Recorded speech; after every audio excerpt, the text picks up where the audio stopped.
Good morning बच्चों। आज हम आपका द्विघात समीकरण पहला भाग आप लोग को दे चुके थे।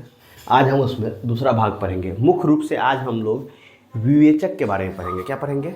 और द्विघात समीकरण के मूल की प्राकृतिक के बारे में पढ़ेंगे। क्या पढ़ेंगे? मूल की प्राकृतिक के बारे में पढ़ेंगे। ठीक है ना? आइए। अच्छा, पहला वाला वीडियो अगर आप लोग को अच्छा लगा है तो कमेंट नहीं किए, कमेंट में बतलाइए कि पहला वाला वीडियो आप लोगों को कैसा लगा। ठीक है? और आप किस टॉपिक पे चाहते हैं बिहार बोर्ड 2025 में आपके लिए हम वीडियो बनाएं, वह भी कमेंट में ज़रूर बतलाइएगा। आइए आज हम भाग 2 पर चलते हैं। हम पढ़ लिए थे, एग्जाम्पल लिए हुए थे x² माइनस के 5x प्लस 6 बराबर 0। यह द्विघात समीकरण था हमारा। ठीक था। आज हम लोग क्या पढ़ेंगे? तो विवेचक। विवेचक पर कैसे जो है सो मूल का निर्धारण होता है। ठीक है, देखिए विवेचक आप इसमें पहले हम आपको लिखाना सिखा दिए हैं कि a का मान यहाँ कितना नहीं कुछ है तो क्या होगा 1, b का मान कितना होगा, b का मान -5 और c का मान कितना तो 6। ये हम आप लोगों को सिखा चुके हैं ना बाबू।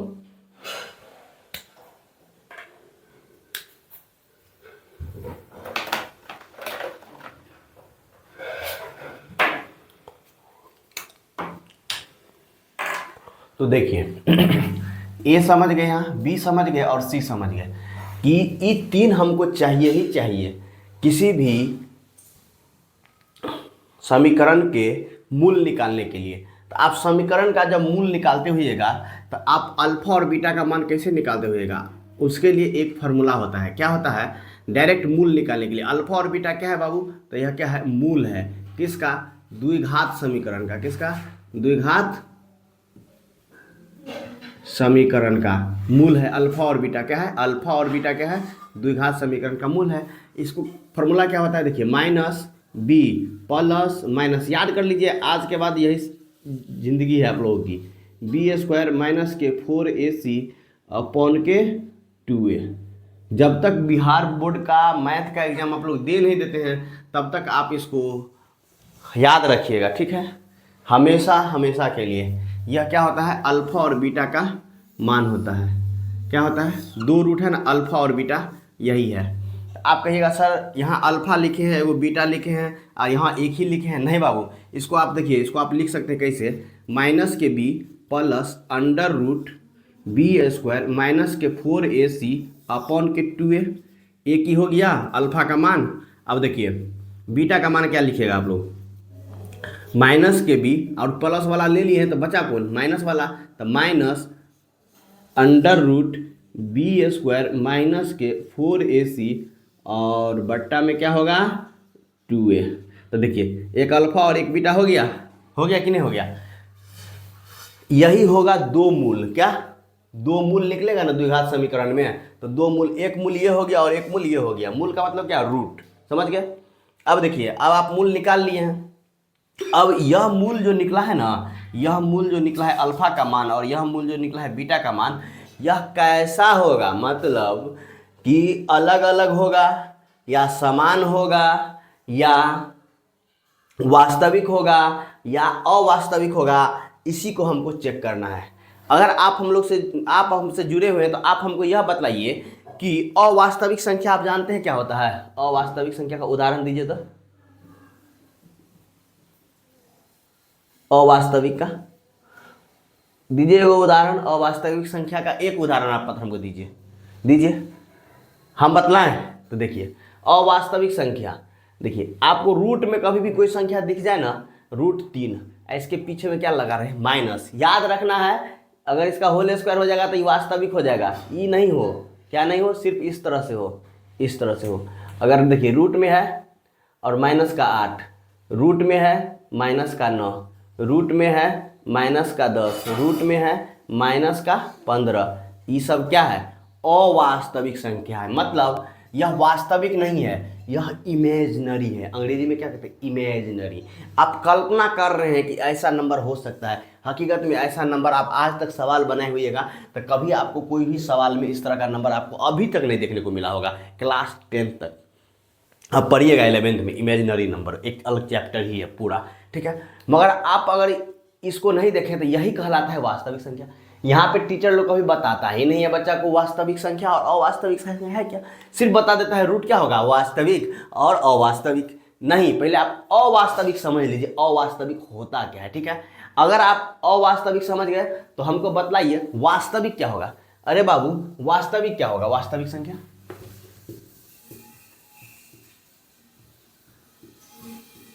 कहिए जितना भी चीज पढ़े हैं अभी तक सब वास्तविक होगा। 1 2 -3 -5 2 √2 ये सब क्या है, वास्तविक संख्या है। 3/7 5/8 ये सब क्या है, ये सब नंबर आप देखे होइएगा, देखे हैं ना। यह सब जितना नंबर अभी तक आप देखे हैं ना, यह सब क्या है, यह भी क्या है, वास्तविक संख्या है ना। यह भी वास्तविक संख्या। अगर हम पूछ दें वास्तविक संख्या में यह कौन संख्या है, तब आप कहिएगा अपरिमेय संख्या है, अपरिमेय संख्या है। समझते हैं ना, रूट जिसमें संख्या में लग जाए वो क्या हो जाएगा, अपरिमेय संख्या। तो देखिए कौन कौन अपरिमेय संख्या हो जाएगा, गौर से देखिए इधर। 3 + √2 5 प्लस गुने √3। रूट अगर कोई भी संख्या में लग जाए तो में हो जाएगा, क्या हो जाएगा, अपरिमेय। सुधार कर लीजिएगा, रूट लग जाएगा तो क्या हो जाएगा, अपरिमेय, और रहेगा क्या, वास्तविक ही संख्या रहेगा। आज से कंसेप्ट समझ में आया। अब हम जो आपको पढ़ा रहे हैं, अब आप समझिएगा वास्तविक और अवास्तविक, समान और असमान क्या हो। एक बात बताइए आपको, 2 + √2 और ये देखिए 2 -√2, यह दोनों आपको समान दिख रहा है? कहिएगा बिल्कुल नहीं सर, यह जो है सो प्लस में मान है और यह माइनस में मान है, तो समान कैसे होगा सर। चलिए आपको हम उदाहरण के साथ बताते हैं। 2 + 3 है ना, 2 + 3 और है 2 - 3, यह दोनों संख्या समान है? नहीं है। देखिए इसका मान क्या निकलेगा, 5, और इसका मान क्या निकलेगा, -1।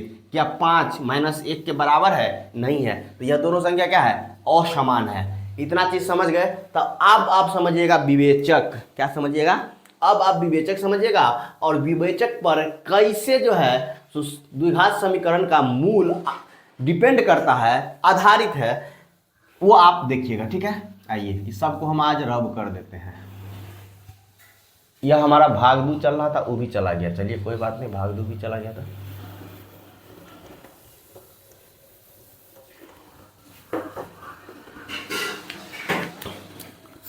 अल्फा और ई बीटा था, ठीक है। आइए अब देखिए विवेचक क्या होता है।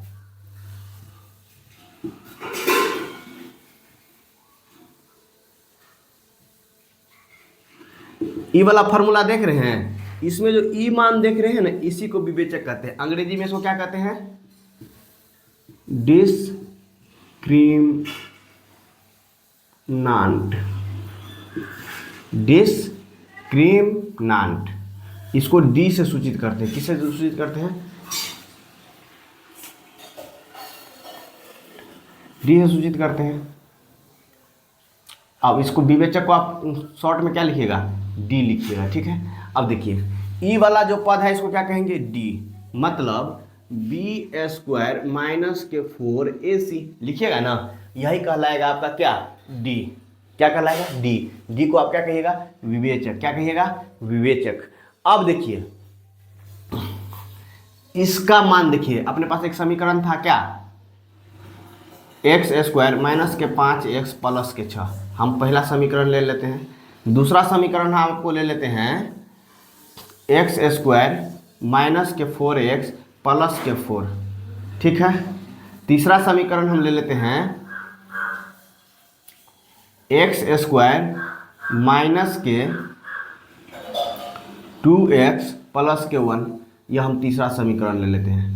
अब हम तीनों समीकरण का विवेचक निकालेंगे। क्या करेंगे, विवेचक निकालेंगे। देखिए इसका विवेचक क्या होगा, इसका विवेचक देखिए, इसमें a = 1 और b =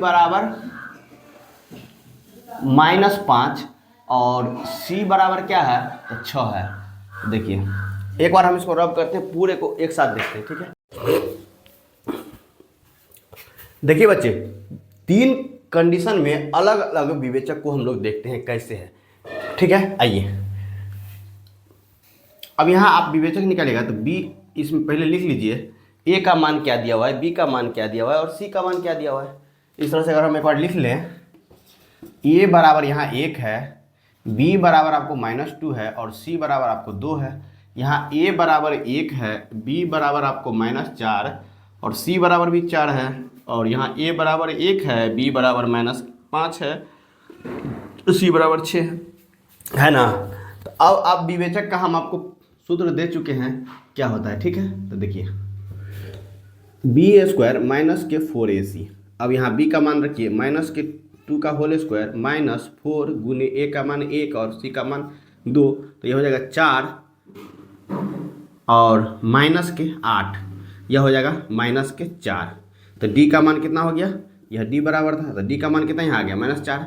अब देखिए यहाँ आइए, यहाँ लिखिए d बराबर b² माइनस के 4ac। कहिएगा सर ये सब क्या करवा रहे हैं, हम आपको समझा रहे हैं बाबू क्या होता है वास्तविक मूल और क्या होता है अवास्तविक मूल, क्या होता है समान मूल और क्या होता है असमान मूल। सारे कन्फ्यूजन 10 मिनट में आपको दूर हो जाएगा। आइए यहाँ b है -4 का होल स्क्वायर -4 गुने 1 गुने 4, तो 4 चौका 16 और माइनस के 16 बराबर 0। तो d का मान यहाँ कितना 0 और यहाँ देखिए d का मान -5 का होल स्क्वायर -4 गुने 1 गुने 6, तो यह हो जाएगा 24, 25 और -24, यह बराबर कितना हो जाएगा 1। तो d का मान कितना हो गया यहाँ 1। और हम आपको एक सूत्र दिए थे अल्फा और बीटा का मान क्या होता है, तो -b plus minus √b² minus के 4ac और अपॉन में 2a, ये दिए थे ना, बोलिए हाँ कि नहीं हाँ। अब इसी का मान ना बोले थे क्या d बोले थे ना। तो अब देखिए गौर से सीखिए क्या है। अब देखिए आप अल्फा और बीटा का मान क्या निकलेगा, अल्फा और बीटा का मान क्या निकलेगा, आप लिखिएगा माइनस का b। तो माइनस का b कितना है, माइनस का b यहाँ कितना है -2 है, तो माइनस के साथ 2 अब प्लस माइनस ई d का मान कितना निकला है यहाँ पर -4, तो √ एक ही बार हम -4 लिख दें, यही ना निकाले हैं b² माइनस के 4ac का मान कितना निकला है -4 और बट्टा में 2 लिख दें और a का मान कितना है 1 है, गुने 1 लिख दें। अब यहाँ उसी तरह से लिखिए अल्फा और बीटा का मान क्या होगा, देखिए माइनस के b तो माइनस गुने -4 प्लस माइनस √d का मान 0 अपॉन के 2 गुने 1। ठीक इसी तरह से यहाँ पे भी अल्फा और बीटा निकालिए इस समीकरण के लिए, तो आपको क्या हो जाएगा माइनस के 5 और प्लस माइनस √d का मान कितना 1 है और यहाँ 2 गुने 1। गौर से देखिएगा ना सब समझ में आ जाएगा। यहाँ देखिए ये माइनस माइनस प्लस और प्लस माइनस ये हो जाएगा √4 माइनस के साथ और ये 2। तो अब देखिए अब हम अल्फा का मान अलग कर देते हैं, अल्फा बराबर इतना तो बीटा बराबर कितना 2 माइनस के √ माइनस के 4 अपॉन के 2 हो जाएगा। यहाँ देखिए अल्फा का मान 4 प्लस 0 बट्टा 2 और बीटा का मान 4 माइनस 0 बट्टा का 2, तो यह हो जाएगा 4 बट्टा 2 कट के हो जाएगा 2, ये भी हो जाएगा आपको 4 बट्टा 2 कट के हो जाएगा 2। यहाँ देखिए अल्फा का मान 5 प्लस √1 का मान कितना होता है 1 होता है, तो 1 आप प्लस बट्टा में प्लस वाला लिए हैं और माइनस माइनस प्लस हो गया और बट्टा में क्या है 2 और बीटा का मान क्या हो जाएगा 5 माइनस 1 और बट्टा में 2, तो ये हो जाएगा 6 बट्टा 2 और ये हो जाएगा 4 बट्टा 2, काटिएगा तो यह 2 और यह 3 आ जाएगा। गौर से देखिए इतना समझ गए हैं तो बतलाइएगा, ठीक है। इसको गौर से समझिए क्या हम बतलाना चाह रहे हैं।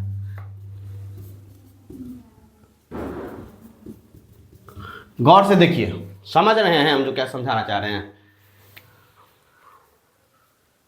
ठीक है। यहाँ वाला b वाला नहीं दिख रहा है, b का मान हम यहाँ आपको लिख देते हैं, बीटा वाला 5 माइनस के 1 बट्टा 2 तो बराबर 4 बट्टा 2, तो बीटा का मान यहाँ क्या आ जाएगा 2, ठीक है। बीटा का मान यहाँ देखिए 2 आ गया। आप अगर इतना समझ गए हैं तब हमको बतलाइए, इतना समझ गए हैं। अब हम देखिए अब हम उससे समझा रहे हैं सब काम अब यहाँ से स्टार्ट होगा, इसको हम मिटा देते हैं, ठीक है।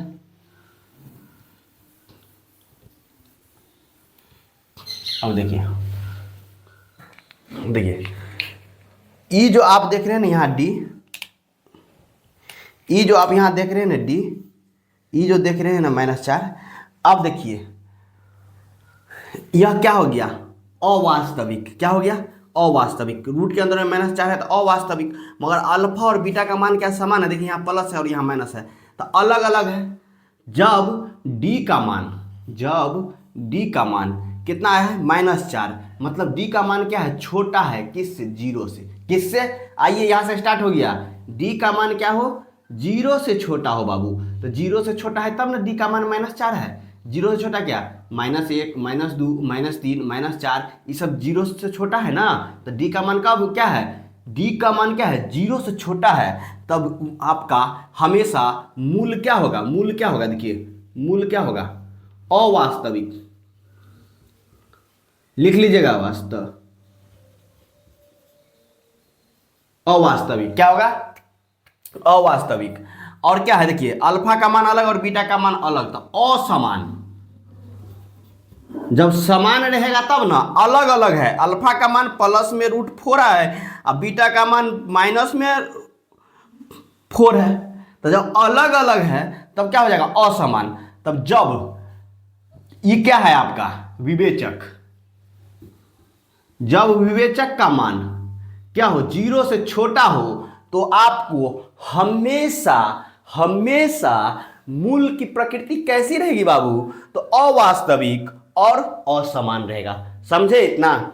अब इस कंडीशन में देखिए, इस कंडीशन में यहां देखिए डी के बराबर क्या है, 0, डी बराबर 0, मतलब विवेचक बराबर 0। जब d बराबर 0, विवेचक बराबर 0, तब आप देखिए यहाँ अल्फा का मान कितना, 2 और बीटा का मान 2। क्या यह वास्तविक संख्या है, क्या यह वास्तविक संख्या है, तो बिल्कुल है। क्या 2 और 2 बराबर है, तो समान है, तो अब क्या लिखिएगा, इसका प्राकृतिक कैसा होगा, मूल का प्राकृतिक होगा वास्तविक।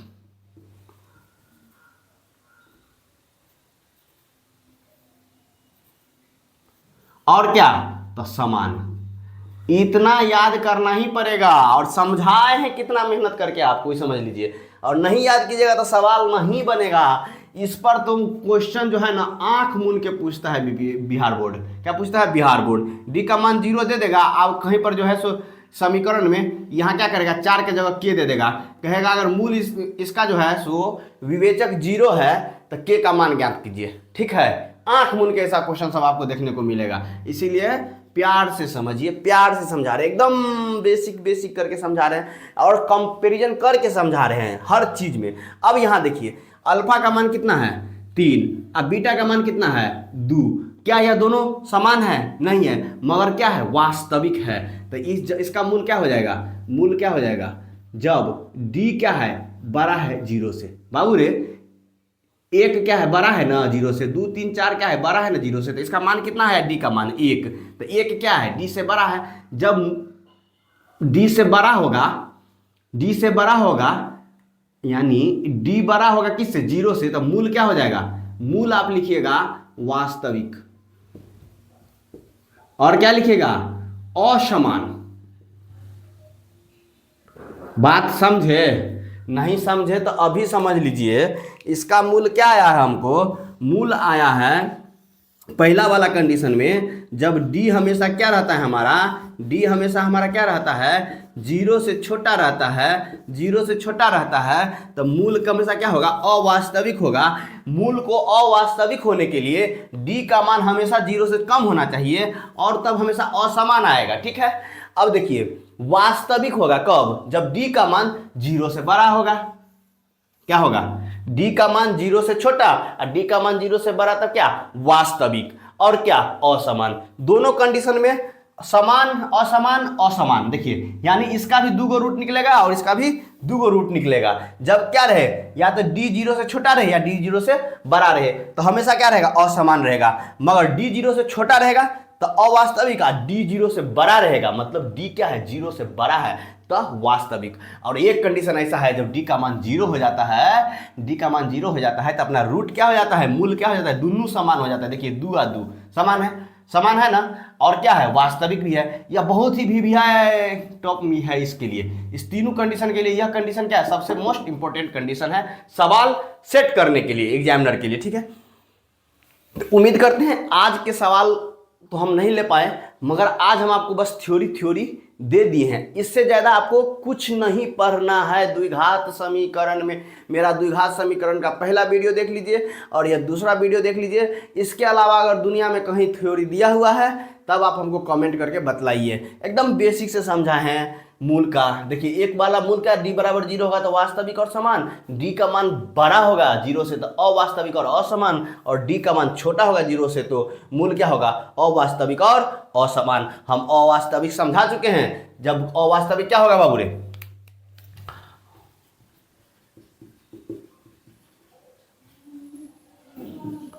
अवास्तविक क्या होता है, जब रूट में कोई संख्या माइनस के साथ लिखा हो, रूट में कोई संख्या माइनस के साथ लिखा हो, यह सब क्या है, अवास्तविक संख्या है। चलिए, आज के लिए इतना ही। अगर आपको हमारा ये वीडियो पसंद आया ना तो हमारे वीडियो को जम के लाइक कीजिए, शेयर कीजिए और अपने दोस्तों में इसको शेयर कीजिए, और हमारे चैनल को सब्सक्राइब करना नहीं भूलिएगा।